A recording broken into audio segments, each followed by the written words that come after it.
boa tarde, quase boa noite, né? Primeiramente, eu queria agradecer a oportunidade, agradecer o convite da professora Mabel, do professor Wagner, e dizer que essa apresentação, né, é só o comecinho do comecinho da pesquisa que eu pretendo fazer no meu mestrado sobre a Lusitânia. Então, o trabalho que eu apresento aqui para vocês hoje, ele é um pouco do meu embasamento teórico, na verdade, não a minha pesquisa em si, porque o material que eu tenho é muito mais sobre cerâmicas, né, do que sobre a mineração e a metalurgia, que é o que eu quero trabalhar na minha tese de mestrado. Então, eu vou falar na Lusitânia. Então, eu vou falar para vocês um pouco da circulação atlântica no Império Romano, na costa da Lusitânia romana.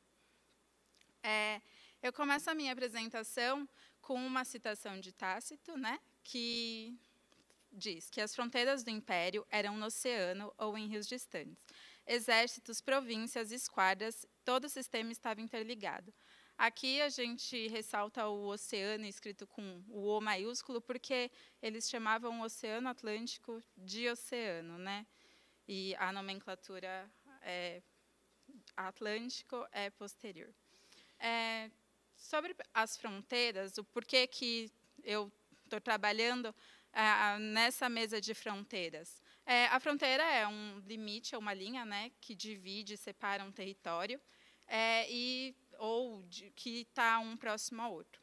E quando se pensa no Império Romano, muitas pessoas pensam em Roma. Então, quando eu falava para as minhas amigas, eu estudo a Lusitânia no Império Romano, ou que tinham outros âmbitos, as pessoas falavam, mas o conhecimento fica centrado em Roma e no Mediterrâneo. Então, a frente atlântica do Império, bem como a Panônia, que a Paula apresentou, e outras regiões, eram vistas como um fim de mundo, um finis terra. Então, o Oceano Atlântico representou para Roma uma fronteira a ser ultrapassada. E o Império Romano também foi um império marítimo, porque, para o controle da sua extensa área, o Mediterrâneo, o Atlântico e outras vias fluviais eram espaços fundamentais, estratégicos para o Estado, para desenvolver diversas atividades, necessidade de defesa, obtenção de riqueza e movimentação de mercadorias e provimentos para o resto do Império. Então, essas rotas atlânticas são muito importantes nesse contexto. Eu trabalho aqui nesse estudo, pretendo trabalhar com o meio aquático, então com arqueologia subaquática, mas também não posso deixar de lado o meio terrestre.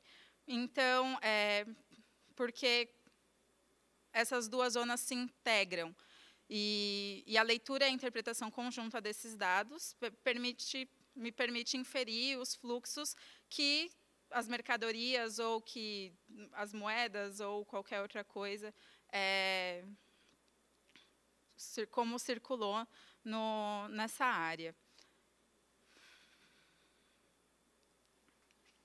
Então, eu vou falar sobre a Via Atlântica e alguns vestígios marítimos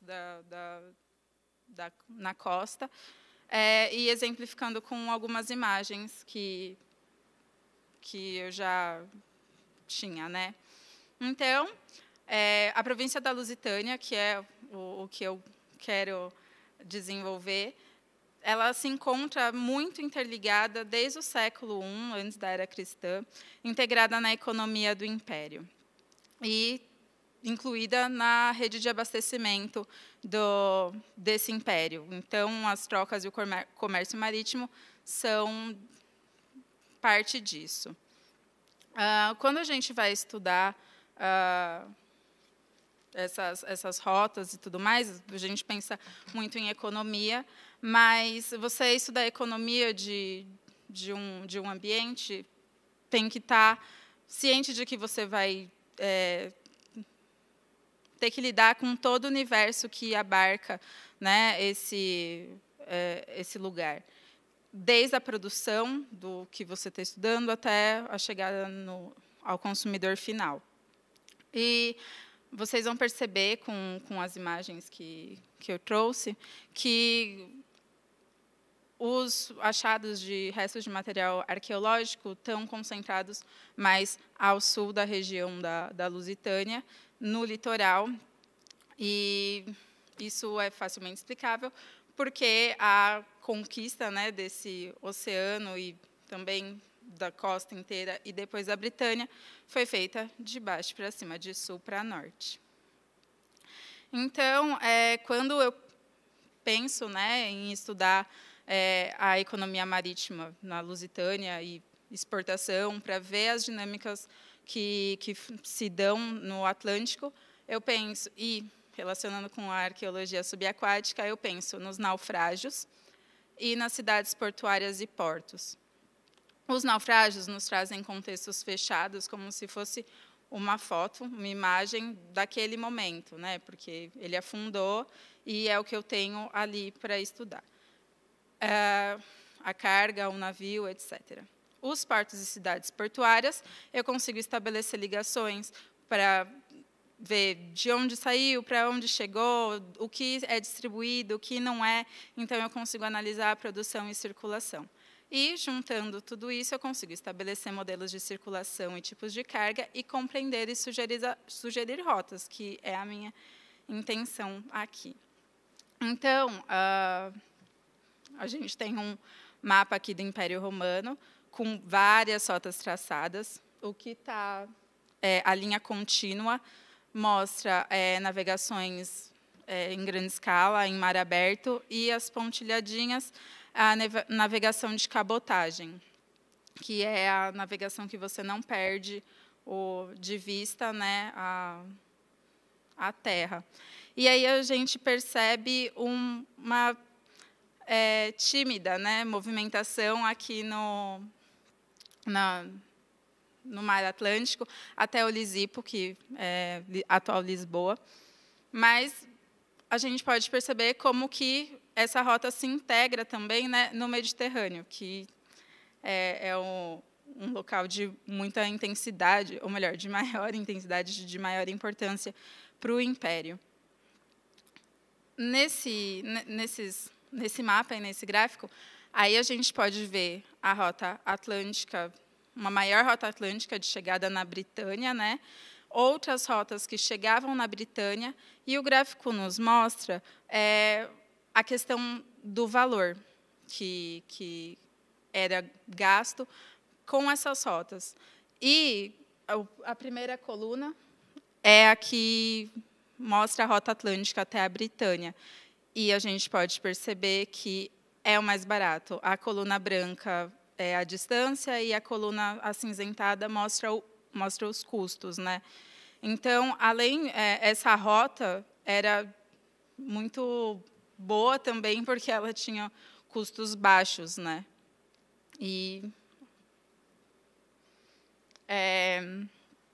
quando eu digo uma história resgatada do mar, é porque eu vou analisar, né, os achados de naufrágios e tudo mais. Então, apesar da escassez de vestígios que ainda existem para o estudo da Lusitânia como um todo, a Irmina até falou ontem disso, apesar disso, o estudo dessas zonas, né, e tudo mais, afasta a imagem de que a Lusitânia era um fim de mundo. Então, o litoral lusitano superou essa condição geográfica e ofereceu suporte com seus portos e uma navegação que, independente se fosse para a Britânia ou para abastecimento do próprio Império no Mar Mediterrâneo, passava pela Rota Atlântica. E a Rota Atlântica é indiretamente testemunhada por Plínio, no livro 2 da Natureza, e ele fala, hoje em dia, a partir de Gades, que é a atual Cádiz, e das colunas de Hércules, navega-se em todo o Oceano Ocidental, contornando a Espanha e as Gaias. Então, aqui eu vou começar a mostrar algumas imagens, né, que eu achei nessa procura de fontes e de embasamento teórico para o que eu gostaria de pesquisar. Então, aqui nós temos a localização dos achados subaquáticos compilados por João Pedro Cardoso. Então, como eu já disse anteriormente, a gente percebe uma concentração muito para o sul, né? Também, eu estou sem o laser, mas na bacia do Tejo e do Sado, são 2 rios também navegáveis da Lusitânia, é onde que nós encontramos os maiores vestígios. Lembrando que aqui a maior parte dos vestígios são aquáticos, também dá para ver pelo mapinha. Com base na tese da Bombico, eu fiz essa conta, e ela apresentou dados que eu vou falar um pouquinho mais para frente. Foi a partir dos números dela que eu fiz essa proporção, mas é de 2010. Então, a multiplicação desses registros do transporte e movimentação via marítima evidenciam diversos fatores que contribuem para o estudo e pesquisa sobre a Lusitânia no contexto da circulação atlântica do Império Romano. Aí, aqui foram alguns dados que eu também retirei da tese da Bombico, de doutorado, de mestrado, de 2010. E os registros arqueológicos dos naufrágios e dos contextos terrestres na orla lusitana, no período do Alto Império, na época na qual aponta-se que aconteceram as maiores movimentações marítimas do Império. Então, esses dados eles fazem parte somente desse período do Alto Império. Os dados são de 2010, muito provavelmente tem muito mais coisa agora para ser colocado, mas eu não tive acesso a essa base de dados do endovélico, que eles chamam, por conta de burocracias do governo português. Então, eu fiquei com os dados que a Bombico traz na tese dela e fiz essa proporção também com o tanto de restos de material arqueológico que ela acha. E, nessa amostra, lembrando que eu pego só a parte da Lusitânia no período do Alto Império. Desse material que ela recolheu, mais da metade, 54%, são de cerâmicas.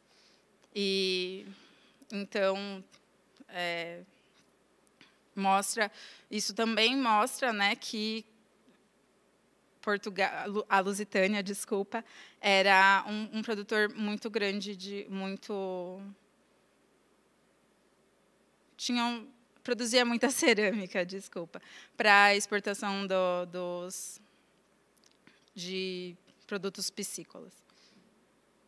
Aí aqui eu ilustro, mas vou começar a ilustrar vários momentos, né?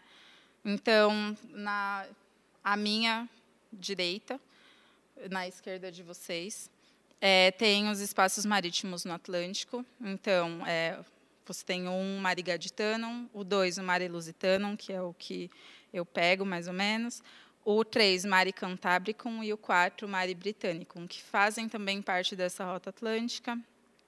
E, no mapa que está à minha direita, à esquerda de vocês, não, direita de vocês, à minha esquerda, tem a navegação de altura e o controle aduaneiro no Atlântico Norte.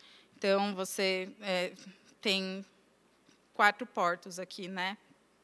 Então, o 4 é Gades, o 3 é Brigantium, 2 Burdigala e 1, que está bem no cantinho, Gesoriacum. Na primeira imagem, menorzinha, eu trago os faróis de navegação. O farol de Cádiz é o que está mais abaixo, o do meio é o farol de Outão, que fica no Sado, e o de cima, o farol romano de A Corunha, que é mais conhecido como farol de Hércules. E na imagem maior, está bem difícil de ver, mas são portos e ancoradouros na região atlântica. E está mais escurinho. Todos têm os numerinhos pequenininhos. Então, dá para perceber 1, 2, 3, 4, 5, 6 na região onde era a Lusitânia. Aqui eu exemplifico os centros oleiros na Lusitânia, no primeiro mapa. No segundo, as unidades de produção de preparados de peixe. E o terceiro também, unidades de produção com tanques de salga de peixe. Comparando os três, eu quis colocar os três juntos para perceber a concentração sempre nos mesmos locais, né, do mapa. E aqui eu trago o extremo sul, né, a costa algarvia, os centros oleiros e sítios com cetáreas. Cetáreas eram tanques para fazer a salga do peixe. Trago esse mapa para mostrar as cetáreas e os fornos de ânfora na costa algarvia. Então, os quadradinhos são os fornos de ânfora e os redondinhos são onde tem cetáreas. E aqui, para finalizar, né, eu trago um mapa que mostra onde no Mar Mediterrâneo tem naufrágios com vestígios de cerâmica lusitanas. Os que estão em vermelhinho ao lado são atribuições ao tipo lusitano de cerâmica, e os que estão em verdinho são confirmados que são cerâmicas do tipo lusitano. Então, esses naufrágios mostram, né, se elas são do tipo lusitanas, elas teriam que sair dessa rota atlântica para entrar no Mediterrâneo. Então, também mostra um pouco dessa circulação.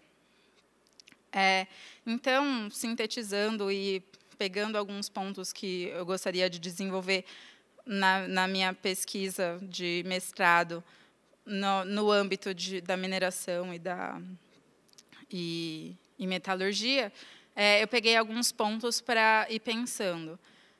Então, a existência de uma significativa atividade de exploração de recursos marinhos correlacionada com o componente de produção e exportação, coisas que a gente pôde ver nos mapas, né, a exploração da questão do peixe com a questão da exportação desse peixe, da produção da cerâmica, o funcionamento das áreas produtoras do litoral em complexos portuários. Então, você tem os complexos portuários para fazer toda essa ligação entre o império e mesmo entre as cidades da própria província. A multiplicação de registros arqueológicos relacionados com o transporte e circulação de diversas mercadorias por via marítima ao longo da faixa atlântica. Então, aqui, nessas cerâmicas, né, nas ânforas, não eram só peixes que eram transportados, tinha azeite, tinha sal, tinha vinho e tudo mais. Mesmo moedas foram achadas, pouquíssimas, mas foram. A identificação de vestígios concretos da navegação antiga, então achados subaquáticos dos mais diversos, e de elementos de sinalização naval. Então, nesse contexto subaquático, nas escavações, foram achados âncoras, cepos de âncoras. A madeira do barco é muito mais difícil, mas foi encontrada também. E faróis e complexos portuários também mostram muito isso. E lembrar também que os portos, a maioria deles, são antigos. Às vezes, as cidades pré-romanas, né, já tinham esses portos, então essas cidades, como Lisipo, Salácia, Balsa, Onossoba, Mirtilis, se tornam cidades portuárias e ajudam nessa conexão com o Império. Aqui são as minhas referências. Queria ressaltar principalmente o Fabião e a Bombico, que são as discussões, e a Bloch, que são discussões mais atuais e trazem também discussões de autores mais antigos. E é isso. Pretendo agora continuar no meu mestrado na área da mineração e metalurgia e, quem sabe, apresentar para vocês, num futuro, os meus mapas e tudo mais, com as minhas conclusões. Obrigada.